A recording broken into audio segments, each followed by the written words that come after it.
విష్ణు మాయ సాధన చేత పోగొట్టుకోబడుతుంది. పోగొట్టుకోబడి జ్ఞానమును పొందుతాడు. అందుకే గీతలో కూడా మమ మాయా దురత్యయ అంటాడు. నా మాయ అతిక్రమించడానికి వీలు లేనిది అంటాడు.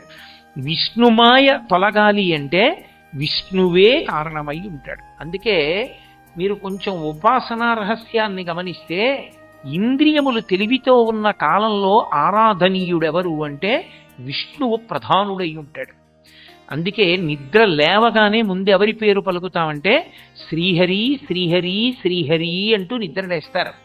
నేను ఎంత శివభక్తుడినైనా కావచ్చు, అర్థం లేని అంధత్వంతో కూడుకున్న భక్తి గురించి నేను మాట్లాడటలేదు. అసలు నిజమైనటువంటి సంప్రదాయం, నిజమైన వైదికమైన విషయం తెలుసుకుందామన్న జిజ్ఞాసుల గురించి నేను మాట్లాడుతున్నాను. ఇంద్రియములకు అధిపతి ఎవరు అంటే విష్ణువు. అందుకే అధోక్షజుడు అని పేరు ఆయనకి. ఇంద్రియముల యొక్క శక్తి ప్రసారం అంతా ఆయన అనుగ్రహం. అందుకే ఇంద్రియములు బయటికి రాగానే, కన్ను తెరిచే ముందు, నిద్ర మేల్కొనగానే మొదటి మాట నోటి వెంట శ్రీహరి శ్రీహరి శ్రీహరి అన్నారు. ఆచమనంలో కూడా విష్ణునామాలే చెప్పడానికి కారణం అది. ఆ నామాలు చెప్పి శ్రీహరి అన్న నామం చెప్పి నిద్ర మేల్కొంటారు.